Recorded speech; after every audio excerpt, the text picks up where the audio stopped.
सभी का स्वागत है सीएल कैरियर अकेडमी में। आइए सभी का बहुत बहुत गुड मॉर्निंग। आज हम पढ़ेंगे आज का करंट अफेयर, शानदार और शानदार स्टैटिक जीके। पढ़िए और लिखिए, बेहतरीन तरीके से आपको करंट अफेयर्स मिलेगा और उसके साथ उसके फैक्ट भी मिलेंगे। आप पढ़िए, लिखिए, याद करिए, अधिक से अधिक लिखिए और अधिक से अधिक फैक्ट को याद करिए। परीक्षा पास करने का महामंत्र है ये, परीक्षा पास करने का यह महामंत्र होगा। पहला प्रश्न है, भारत में चीतों को लाने के लिए किस देश के साथ समझौता किया गया है? चीतों को लाने के लिए सबसे शानदार और बहुत ही महत्वपूर्ण प्रश्न है ना। चीता, भारत में चीता बहुत पहले खत्म हो गए, दुनिया में है, धरती पर अभी भी चीता है। तो भारत सरकार ने किस देश से चीतों को भारत में लाकर और यहां पर क्या किया जाएगा, उसका इंप्लांट किया जाएगा, प्लांट किया जाएगा और उसको रखा जाएगा। तो इसका उत्तर हो जाएगा बी, नामीबिया। भारत चीता लाने के लिए किस देश से समझौता किया है? तो इसका हो जाएगा Namibia is the right answer. Namibia बिल्कुल सही होगा।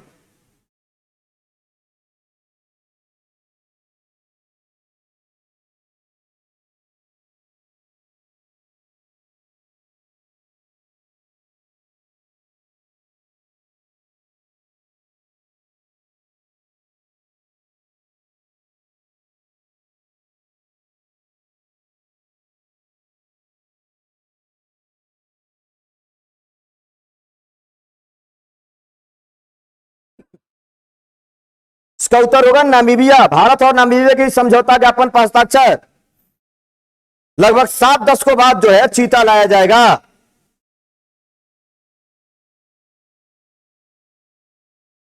और ये चीता जो है 15 अगस्त तक पहुंचने की उम्मीद है। चीतों को 15 अगस्त तक पहुंचने की उम्मीद है।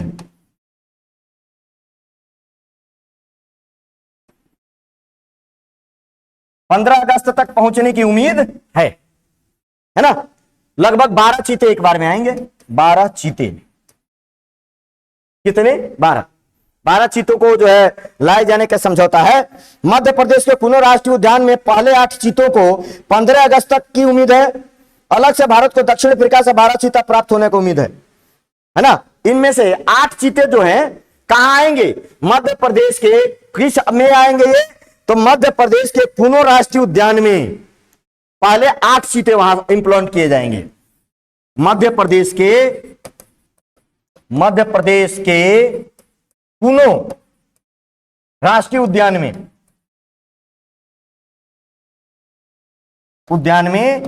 पहले 8 चीते होंगे। पहले 8 चीते, ध्यान रखेंगे, ये बड़ा महत्वपूर्ण होगा। मध्य प्रदेश के कुनो राष्ट्रीय उद्यान में पहले 8 चीते वहां लाए जाएंगे, है ना। 15 अगस्त तक यहां पर कम से कम 8 चीतों को पहुंचने की उम्मीद है। और यह भारत सरकार ने नामीबिया के साथ यह किया है। और भारत को दक्षिण अफ्रीका से भी 12 चीता प्राप्त होने का अनुमान है। दक्षिण अफ्रीका से भी, यह भी याद रखेंगे, दक्षिण अफ्रीका से भी 12 चीते प्राप्त होने का अनुमान है ना। तो ये भी याद रखेंगे। अब हम बात करते हैं नामीबिया, है ना। नामीबिया भाई कहां है? भारत में जो चीते थे ना, लगभग भारत में चीता आखिरी बार जीवित चीता 1952 में दिखाई दिया था। कहां पर? तो यह दिखाई दिया था छत्तीसगढ़ में दिखाई दिया था। कब? 1952 में छत्तीसगढ़ में पहली बार चीता दिखाई दिया था। उसके बाद भारत से चीते जो है विलुप्त हो गए। पर्यावरण, वन, जलवायु परिवर्तन मंत्री भूपेंद्र यादव और नामीबिया के उप प्रधानमंत्री और विदेश मंत्री नेटुम्बो नदी देता समझौता पर हस्ताक्षर किया। समझौता पर हस्ताक्षर कौन किया है? भूपेंद्र यादव ने इस पर हस्ताक्षर किया। ये अभी याद रखेंगे, भूपेंद्र यादव ने हस्ताक्षर किया है ना। और नामीबिया के जो है मंत्री ने, और भारत के कौन मंत्री हैं? पर्यावरण मंत्री, पर्यावरण एवं वन मंत्री भूपेंद्र यादव। अब देखो मंत्रालय को याद करना चाहिए, एक एक दो मंत्रालय आते रहते हैं, है ना। इस तरीके से हमें याद रखना चाहिए इन सारी बातों को।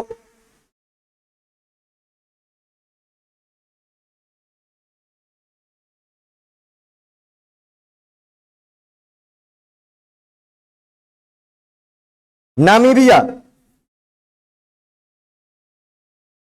अगर नामीबिया की राजधानी कहाँ है? नामीबिया की राजधानी विंडहोएक। नामीबिया की राजधानी याद करिएगा आप लोग,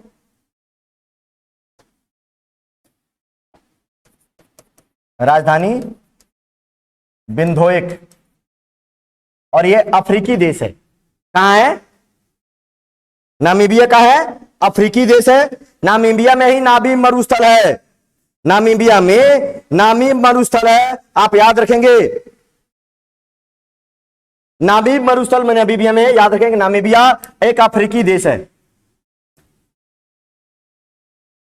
एमएसपी व्यवस्था को मजबूत करने के लिए किसकी अध्यक्षता में एक समिति का गठन हुआ है ना? MSP, minimum support price. MSP का मतलब है minimum support price.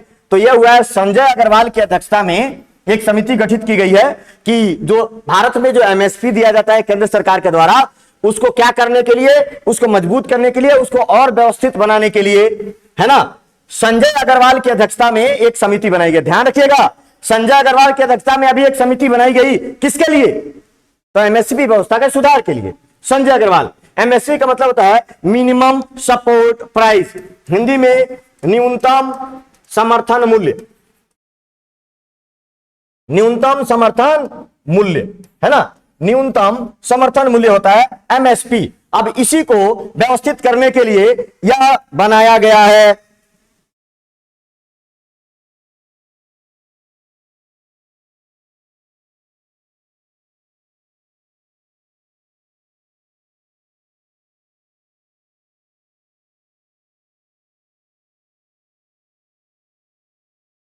Sanjay Agarwal की अध्यक्षता में एमएसपी व्यवस्था को बेहतरीन करने के लिए बनाई गई समिति है ना, याद रखेंगे, बेहद महत्वपूर्ण प्रश्न होगा। और इसके बहुत सारे सदस्य भी हैं। ये अध्यक्ष है सुखपाल सिंह, भारत भूषण त्यागी, रमेश चंद्र, इन सबके सदस्य हैं। इसमें सदस्य बहुत सारे हैं, किसानों के, किसान संगठनों के, ये तीनों लोग इसमें सदस्य हैं। अध्यक्ष हैं संजय अग्रवाल। भारत सरकार ने कितने जिलों में नशा मुक्त भारत अभियान शुरू किया है? तो भारत सरकार ने लगभग वो संवेदनशील जिले जहां पर नशा बहुत ज्यादा होता है, उनकी चुनाव करके अब भारत सरकार ने क्या किया है, एक अभियान चलाया, नशा मुक्त अभियान, भारत अभियान। यह चलाया 272 जिलों में। सबसे संवेदनशील 272 जिलों में नशा मुक्त भारत अभियान चलाया गया है। सबसे संवेदनशील 272 जिलों में नशा मुक्त भारत अभियान हुआ था कि अगस्त 2020 में 272 सबसे अति संवेदन जिले नशा मुक्त भारत अभियान को लागू करना शुरू किया गया था, है ना। लेकिन अभी इसको किया गया है, पूरे तरीके से शुरू कर दिया गया है नशा मुक्त भारत अभियान। अब देखो, सामाजिक न्याय और अधिकारिता मंत्रालय के द्वारा, सामाजिक न्याय एवं अधिकारिता मंत्रालय,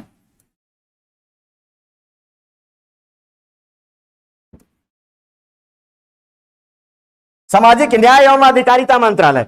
तो सामाजिक न्याय और अधिकारिता मंत्री कौन है? वीरेंद्र कुमार सिंह। वीरेंद्र कुमार सिंह जो है सामाजिक अधिकारिता और सामाजिक न्याय और अधिकारिता राज्य मंत्री कौन है? इसी के राज्य मंत्री जो है वो है ए नारायण स्वामी, और इसी मंत्रालय के राज्य मंत्री, इसी मंत्रालय के राज्य मंत्री हैं ए नारायण स्वामी।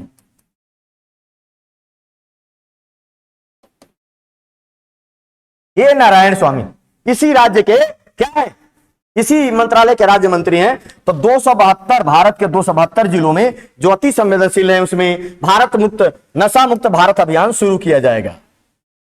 हेनले पासपोर्ट इंडेक्स, बहुत ही महत्वपूर्ण प्रश्न, वेरी वेरी इंपॉर्टेंट। हेनले के द्वारा, हेनले एक संस्था है, हेनले के द्वारा पासपोर्ट इंडेक्स 2022 जारी किया गया, सबसे नवीनतम। इसमें भारत को कौन सा स्थान मिला है? भारत को कौन सा स्थान मिल रहा है हेनले पासपोर्ट इंडेक्स में? तो 87वां स्थान मिला है भारत को। हेनले ये पासपोर्ट इंडेक्स में यह बताया जाता है कि किसी देश का जो है पासपोर्ट कितना पावरफुल है, वो कितना चलता है। कितने देशों में उस देश के लोग फ्री में जा सकते हैं, मतलब ज्यादा दिक्कतें नहीं आएगी, है ना।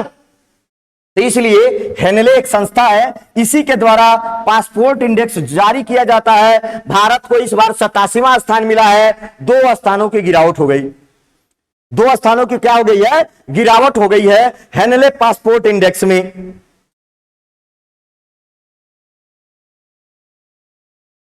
भारत 87वें स्थान पे आ गया। अब हम बात करें इस रिपोर्ट में जो है पहले स्थान पे कौन है, कौन है दुनिया का सबसे शक्तिशाली पासपोर्ट वाला देश, शीर्ष पर, शीर्ष पर। तो सबसे 1 नंबर पर जो है वो है जापान।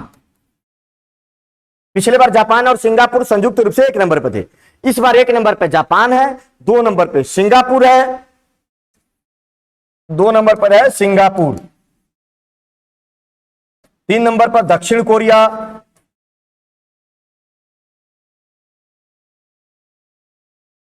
3 नंबर पर है दक्षिण कोरिया, 4 नंबर पर जर्मनी, 5 पर स्पेन, जर्मनी 5 पर स्पेन और 6 पे है फिनलैंड,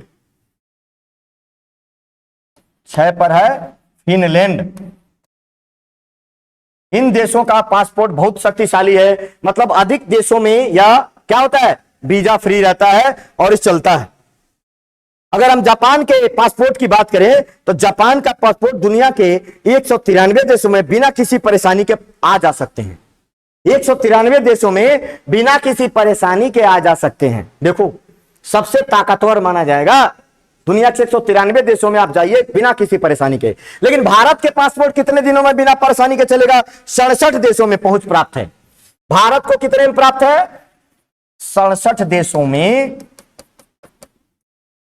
बिना परेशानी के आ जा सकते हैं। भारत सरकार 67 देशों में आ जा सकते हैं। बांग्लादेश से भारत का पड़ोसी 104वें नंबर पर है, पाकिस्तान से 5 स्थान ऊपर है, पाकिस्तान 109 पर है, चीन 69वें स्थान पर है। चीन कौन से नंबर पर है, चीन कौन से नंबर, 69वें स्थान पर है। भारत से स्थिति इसकी अच्छी है चीन की। इसमें कितने देशों को लिया गया था, तो 199 पासपोर्ट के लिया गया था। इस सूची में कितने पासपोर्ट को लिया गया था, तो कुल 199 पासपोर्ट को लिया गया था, पासपोर्ट को शामिल किया गया था। अगर पूछा जाए कि सूची में कुल कितने पासपोर्ट को शामिल किया गया था, 199 हेनले के द्वारा जारी। भारत 87वें नंबर पर, पहले नंबर पर जापान, दूसरे पर सिंगापुर। ये सारी बातें आपको याद रखना है। इसी तरीके के प्रश्न होंगे। फोर्स की रियल टाइम अरबपतियों की सूची में कौन, गौतम अडानी को कौन सा स्थान मिला है। देखो फोर्ब्स ने अभी रियल टाइम उद्योगपतियों की सूची जारी की है। फोर्ब्स के द्वारा रियल टाइम अरबपतियों की सूची में गौतम अडानी को कौन सा स्थान मिला है, तो दुनिया में गौतम अडानी हो गए अरबपतियों की सूची में चौथा। इन्होंने बिल गेट्स को पीछे छोड़ दिया, माइक्रोसॉफ्ट के संस्थापक बिल गेट्स को पीछे छोड़ दिया। ध्यान रखेंगे, बिल गेट्स 5वें नंबर पर चले गए, गौतम अडानी चौथे नंबर पर आ गए। पहले नंबर पर कौन है, तो पहले नंबर पर है टेस्ला के सीईओ और संस्थापक एलन मस्क, एलन मस्क है ना। दूसरे नंबर पर है बर्नार्ड अर्शाल्ट। तीसरे नंबर पर है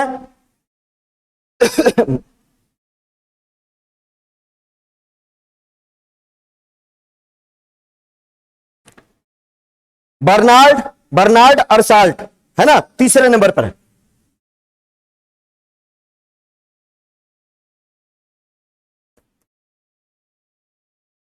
तीसरे नंबर पर है जेफ बेजोस। चौथे पर है गौतम अडानी। पांचवें पर बिल गेट्स। छठे पर मार्क जुकरबर्ग। तो इस तरीके से ध्यान रखेंगे। मुकेश अंबानी 10वें स्थान पर, कौन सा स्थान पर है, फोर्ब्स की सूची में मुकेश को 10वें स्थान पर रखा गया है, 88 अरब डॉलर के साथ। 10वें पर मुकेश अंबानी, मुकेश अंबानी नंबर 10, गौतम अडानी 4th। तो ये सूची है, याद रखेंगे फोर्ब्स की सूची, गौतम अडानी चौथे, मुकेश अंबानी 10वें। दुनिया का सबसे अमीर आदमी कौन है बताइए? किसने mobile electric charging app launch किया है? किसने mobile electric charging app launch किया है? एक एप्लीकेशन बनाया है और उसको लॉन्च किया है, किसने लॉन्च किया है? बेहद महत्वपूर्ण प्रश्न है।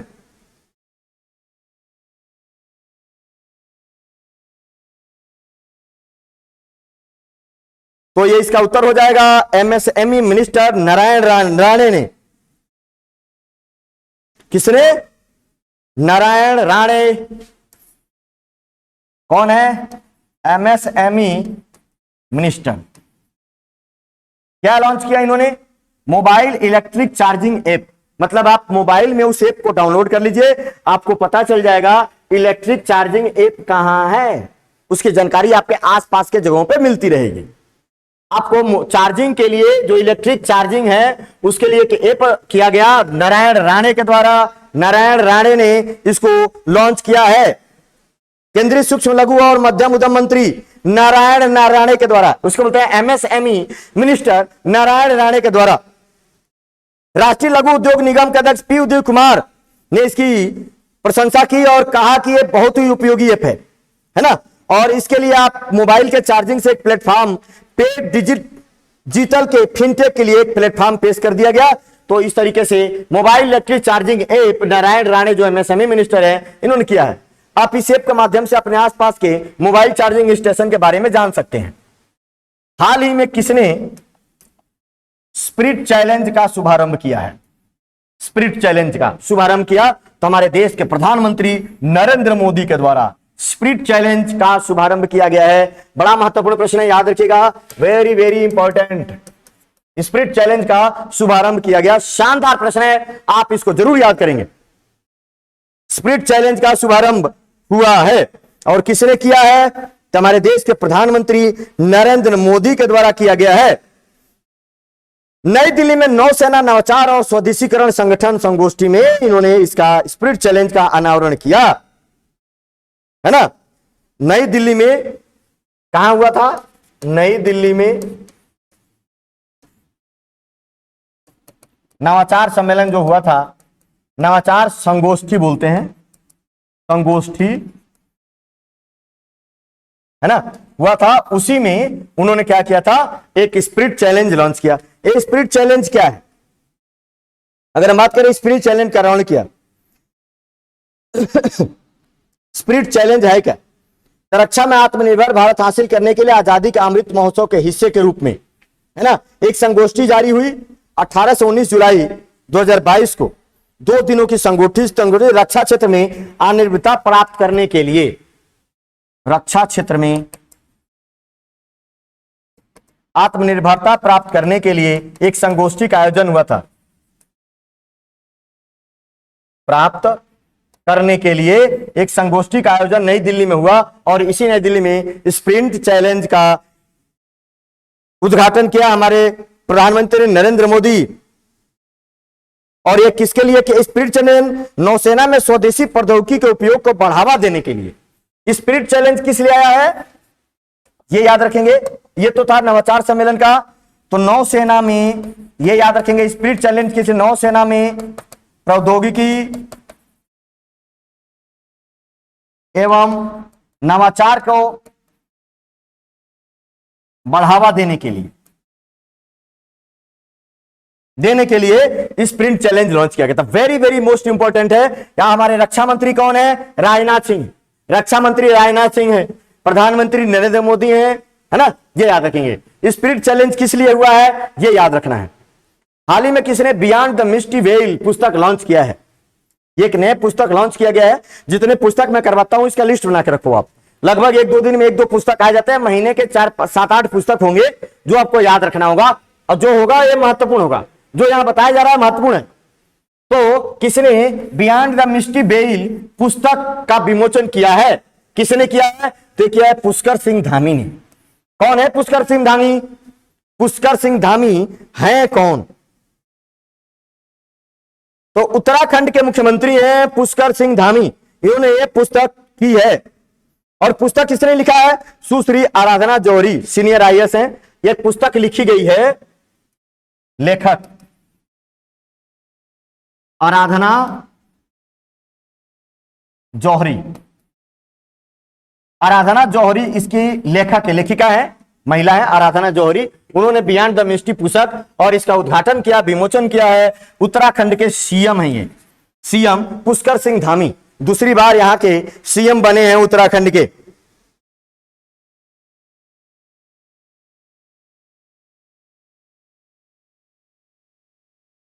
और ये पुस्तक उत्तराखंड के मंदिरों पर लिखा गया है।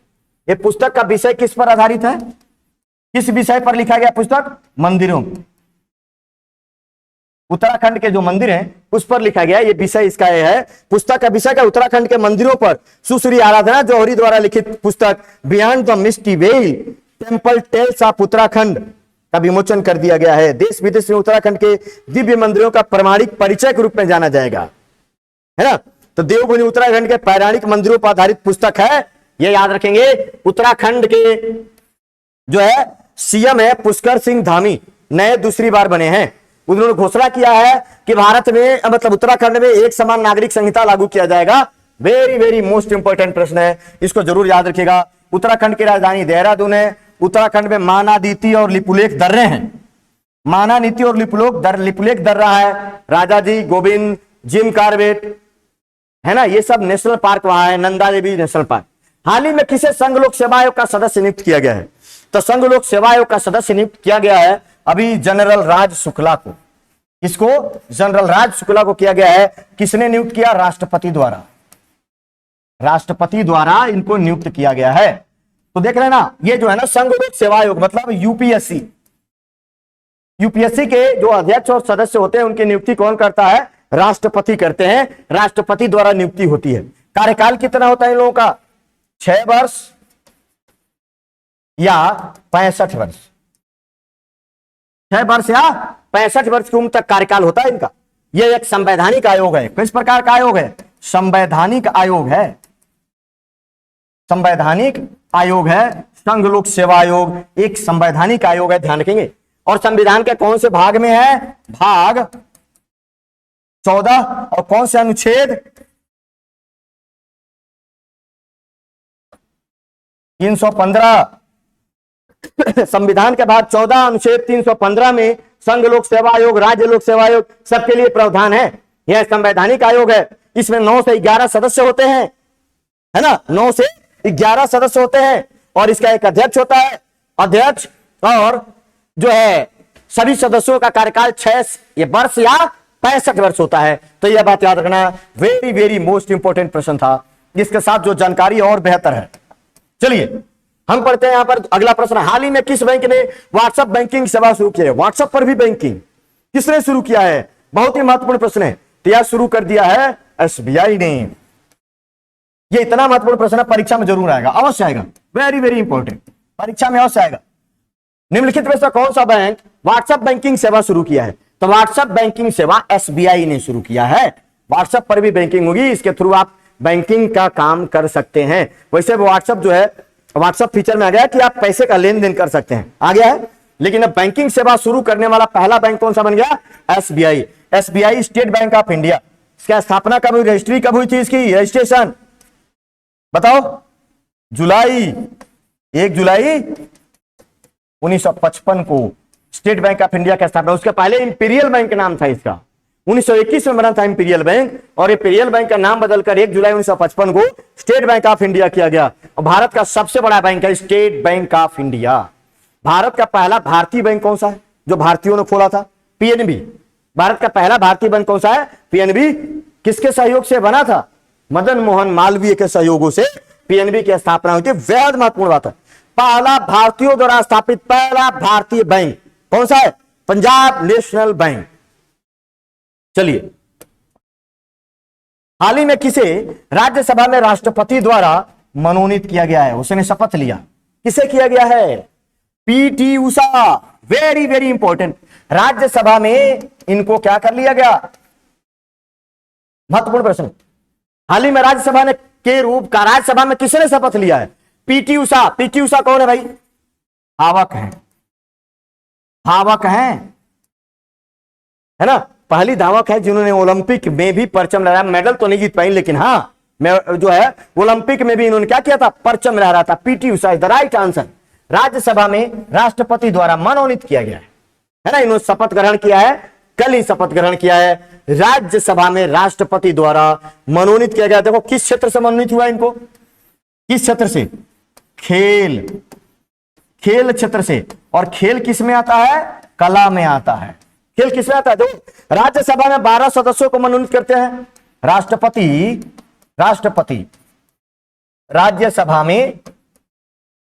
राज्यसभा में 12 सदस्यों को क्या करते हैं? 12 सदस्यों को मनोनीत करते हैं, है ना। और राज्यसभा में मनोनयन का जो तरीका है कहां से लिया हमने? आयरलैंड से लिया है।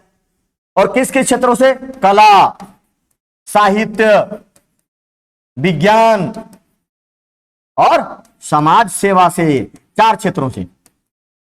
कला, विज्ञान, साहित्य और समाज सेवा। तो पीटी उषा को किस क्षेत्र से लिया गया? कला से। खेल में कला आता है। अच्छा, खेल से आने वाला राज्यसभा में पहला व्यक्ति कौन है? कौन व्यक्ति है जो खेल से आने वाला है? सचिन तेंदुलकर। खेल से राज्यसभा में मनोनीत किए जाने वाले पहले व्यक्ति कौन है? सचिन तेंदुलकर। याद रखिएगा, बेहद महत्वपूर्ण प्रश्न है। हाल ही में नई भुगतान सुविधा पेमेंट इन चैट फीचर को किसने लॉन्च किया है? पेमेंट इन चैट फीचर को किसने लॉन्च किया है? तो यह लॉन्च किया है इंस्टाग्राम ने। किसने किया है? Instagram is the right answer. Payment in chat Instagram के द्वारा लॉन्च किया गया। वेरी वेरी मोस्ट इंपॉर्टेंट प्रश्न है, शानदार प्रश्न है। इंस्टाग्राम ने नई भुगतान सुविधा सीधे संदेश करो पेमेंट इन चैट। मेटा का सीईओ, मेटा के अंतर्गत कौन कौन आता है भाई? मेटा के अंतर्गत आया फेसबुक, व्हाट्सएप, है ना, ऐप व्हाट्सएप, इंस्टाग्राम ये सब आता है। और इनकी सभी के पेरेंट कंपनी कौन है? मेटा। पेरेंट कंपनी मेटा है। तो मेटा का एक फीचर इंस्टाग्राम ने पेमेंट इन चैट सुविधा लॉन्च किया है। अभी आप देखोगे कुछ समय पहले ही मैंने करंट अफेयर बताया था कि इंस्टाग्राम ने लापता बच्चों को खोजने के लिए एक फीचर लॉन्च किया था। क्या नाम है उसका? अंबर अलर्ट। क्या लॉन्च किया था? अंबर अलर्ट। याद रखना, यह परीक्षा में जरूर आएगा। अंबर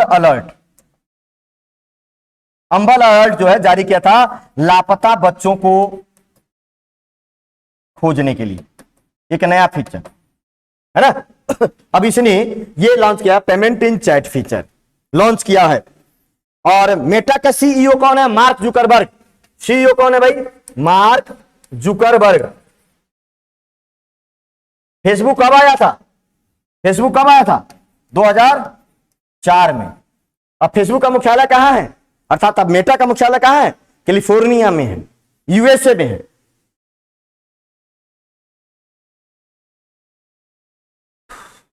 इंस्टाग्राम कब आया था? 6 अक्टूबर 2010 को। इंस्टाग्राम कब आया? इंस्टाग्राम 6 अक्टूबर 2010 को आया था, जिसको किसने खरीद लिया था? फेसबुक ने खरीद लिया था। किस बांग्लादेशी क्रिकेटर ने T20 क्रिकेट से संन्यास ले लिया? T20 क्रिकेट से बांग्लादेशी क्रिकेटर, अभी पिछले वाले मैंने बताया था इंग्लैंड के क्रिकेटर बेन स्टोक ने संन्यास लिया। वेस्ट इंडीज का क्रिकेटर लिवेन ब्लेंडर्स और दिनेश रामदीन ने संन्यास लिया। अभी बांग्लादेशी क्रिकेटर तमीम इकबाल ने क्या किया है? संन्यास लिया है। बांग्लादेश के क्रिकेटर हैं तमीम इकबाल, उन्होंने T20 क्रिकेट से संन्यास की घोषणा कर दी है। बेहद महत्वपूर्ण प्रश्न, ध्यान रखिएगा। पड़ोसी जो है क्रिकेट टीम के तमीम इकबाल ने कर दिया है ना। बांग्लादेशी क्रिकेटर है तमीम इकबाल, इन्होंने T20 से घोषणा कर दी है। हाल ही में FIH महिला हॉकी विश्व कप 2022 किसने जीती है? FIH महिला हॉकी विश्व कप 2022 किसने जीती है?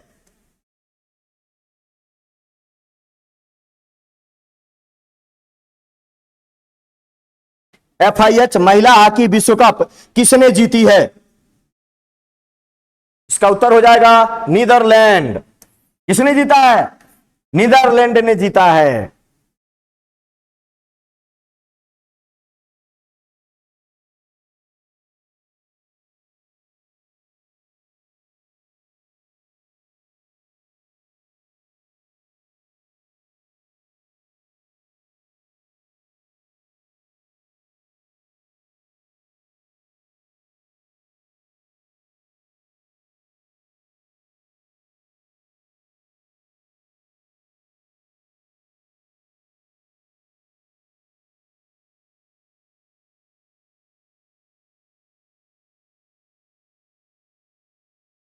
है ना, नीदरलैंड ने जीता। देखो अब कुछ बातें जानते हैं, हुआ क्या था स्पेन में। स्पेन में आयोजित हुआ, कुछ बातें फटाफट नोट करिए। स्पेन में, है ना, आयोजित हुआ। मेजबान देश कौन था? स्पेन और नीदरलैंड दोनों ही थे, है ना। दो मेजबान शहरों में, है ना, 1 से 17 जुलाई के बीच Spain plus Netherlands, Spain plus Netherlands, इन दोनों में आयोजित हुआ। आयोजन 2 शहरों में हुआ था, है ना, 1 से 17 जुलाई के बीच। कब हुआ था? 1 से 17 जुलाई के बीच, ये बात याद रखना है। 1 से 17 जुलाई के बीच इसका आयोजन हुआ। 16 टीमों ने भाग लिया। टीम कितने थे? 16 टीमों ने भाग लिया। 16 टीमों ने भाग लिया था, है ना, 16 टीमों ने भाग लिया। ये बात याद रखना। देखो स्पेन नीदरलैंड में हुआ आयोजन, 2 शहरों में हुआ था, 1 से 17 जुलाई के बीच हुआ, 16 टीमों ने भाग लिया और 9वीं बार नीदरलैंड ने जीत हासिल की है। नीदरलैंड ने कौन सा बार जीता है? 9वीं बार। 9वीं बार नीदरलैंड ने FIH, इसको क्या बोलते हैं? फेडरेशन ऑफ इंटरनेशनल हॉकी, महिला हॉकी विश्व कप 2022 जीती है नीदरलैंड टीम ने 9वीं बार। किसको हराया? अर्जेंटीना को। किसको हराया इसने? अर्जेंटीना को हराया। फाइनल में अर्जेंटीना को 3-1 से हराकर गत चैंपियन नीदरलैंड ने रिकॉर्ड 9वीं बार टूर्नामेंट जीता। नीदरलैंड ने किसे हराया? अर्जेंटीना को।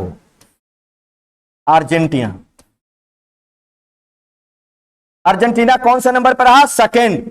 नीदरलैंड कौन सा नंबर पर रहा? फर्स्ट। और तीसरा नंबर किसे मिल गया? तो तीसरे नंबर पर रहा ऑस्ट्रेलिया। जर्मनी को हराकर तीसरा स्थान, तीसरे नंबर पर ऑस्ट्रेलिया।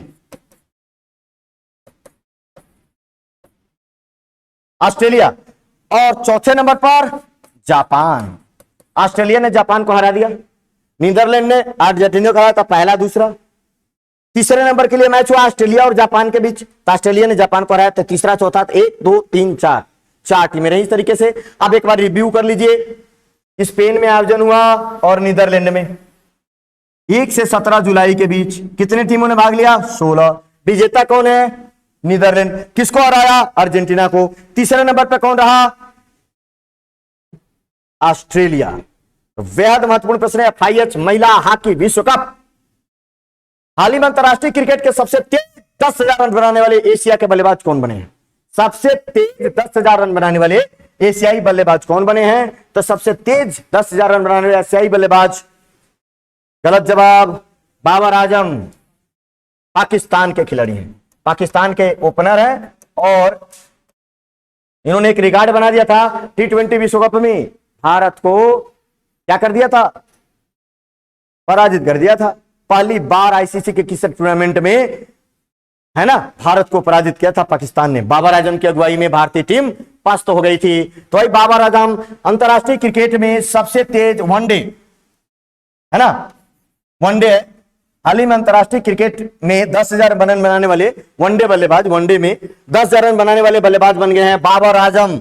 यह है पाकिस्तान के खिलाड़ी है, पाकिस्तान के ऊपर बड़ा अच्छा खेलते हैं, है ना। तो ये आप याद रखिएगा, पाकिस्तान टीम, है ना। बेशक भारत से तो कमजोर, भारत तो अभी इंग्लैंड में जो है उन लोगों को वनडे भी हरवाए, T20 सीरीज भी जीता रोहित शर्मा की अगुवाई में। तो सब याद रखेगा, बेहद महत्वपूर्ण प्रश्न है, आपसे पूछा जा सकता है। तो चलिए आज के लिए इतना ही, कल फिर मिलेंगे इसी तरीके शानदार जोरदार प्रश्नों के साथ। आप लगे रहिए, जुड़े रहिए। सभी लोगों का बहुत बहुत धन्यवाद। जय हिंद, जय भारत।